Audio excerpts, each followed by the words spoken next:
PSP cheats come in handy for a whole bunch of different reasons, not just so you can cheat to win or break the game, but also for controller hacks and video enhancement hacks, which for emulation I definitely find essential. So the easiest way to add cheats to PPSSPP is to just add an entire database of them, as it will cover as many games as possible. There's a few different databases out there, but this Taiwanese one appears to be the best maintained. Just download it with this link here, which will be in the description below. Once you got it, don't forget to unzip it. Now we're not interested in these two files, it's only this cheats database file that we're interested in. And where you need to put this is going to be in one of two different locations depending on how you've got the emulator set up. So to make sure 100% everybody is putting this in the correct place, you need to start the emulator, go into settings, come down to system, scroll down a little bit and show memory stick folder. So I'm just going to move this to one side and then go into that mem stick folder. Go into this PSP folder and as you can see we've got a cheats folder at the top here. Go into this one and then move this cheats database file into that cheats folder. Now that's out of the way, we need to activate the cheats in the emulator. So start the emulator, go back into settings, come back down to system, scroll down and you should have a cheat section and make sure that enable cheats is active. Then just start your game like normal and press escape to bring up this menu. And as you can see, we've got cheats on the right hand side. Go into this, and if your cheats are not pre-populated here, all you need to do is hit import in the top left hand corner. Do keep in mind, most of these cheats should turn on just fine in real time whilst the game is actually running. But when you turn them off, you're probably going to need to restart for them to turn off properly. Another bit of good advice is keep an eye out for any notes or instructions. Some of these cheats are a bit confusing or need some other stuff to be set. And if that happens, there should be some instructions. So definitely keep an eye out for those. If you're here just to get these cheats set up and ready to go, that's everything that you need to do.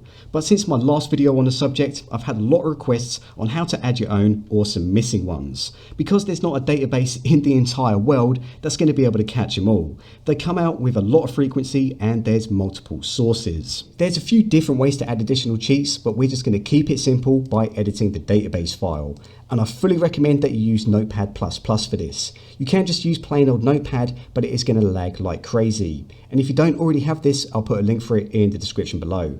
Just make sure when you get it, you right click on the database file and edit with Notepad++. So realistically here, you're doing one or two things. You're either adding cheats to a game entry that's already got cheats, or you need to create a brand new game entry for games that don't have any cheats at all. So to figure out if your game already has cheats, you need to find it. So here you want to press Ctrl F to bring up the find box. And I do not recommend searching via the game title. Instead, you want to search via the game ID, which is a lot more precise. Finding game IDs is stupid easy. All you need to do is bring up the emulator with your games list, right click on your entry, and as you can see, it's at the top here. But make sure that when you put it into this find box, you add a dash between the letters and the numbers. Now when you hit next, it's either going to find something or it's not. And if it does find something, it means your game's already got an entry and it's already got cheats. In which case, you're just editing this entry. So as you can see, we've got the match for our game ID and the game title is right here along with its region. And when you're messing around with cheats, you want to make sure that the region for your game matches the region for the cheats themselves, because they can vary. So to add cheats to this entry, we need to scroll to the bottom of it. But you want to be careful that you don't overshoot and wind up in a different game, because it's really easy to do so. So go through it really slow and make sure that you don't overshoot. So there's the next entry. So here is the last one for where we need to be. Now the structure here is pretty self-explanatory, but I'm just going to break it down quick anyway. So when you're adding an individual cheat, you need to name it first. And the tag for a cheat name is _.co. So on the line that you name this, you need to use that first. Then you can just go ahead and name your cheat. Then on the following lines is where you put your lines of cheat code. And these are tagged with _L. Then you can just go ahead, copy and paste them in or do what you need to do. Just make sure that every line of cheat code starts with _L. Now, if you couldn't find an entry for your game, it means that you need to add it yourself, which is actually really easy. Just bring yourself down to the bottom of the database file and start a new line. For a new game entry, you need to add the game ID first, which is denoted with _S. So make sure that you put that on the line of the game ID. Directly underneath this, you need to add the game title and the region. And for this, you're using _G. And both of these together essentially act as the start of your new entry. Now you can just go ahead and add all your cheats to the entry. Just make sure you're using all of the correct tags.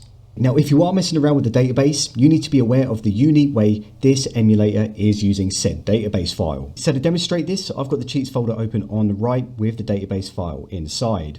Now, anytime you boot a game when cheats are active, it will generate a cheat ini file for this game specifically, but it will be totally blank.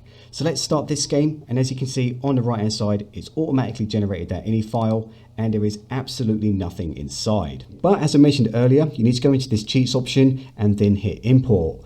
Now when you press this, the emulator is going into this database file, finding the entries for this game specifically, and then copying them to this per game ini file. So let's press this and then reopen up the file, and then as you can see, they're now in there.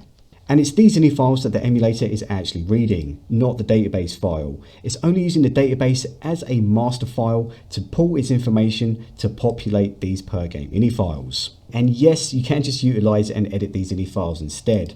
But using a database as the backbone for your entire cheat system is much more of a solid solution than just having tons of ini files, because it acts as a functional backup. Ini files are easily overridden and lost. So adding cheats to the database first and then generating the ini file from that is preferable. There we go, that's the best way to use cheats with PPSSPP. If this video actually helped you out, slam it a thumbs up, and if you want to keep up to date, you know what to do.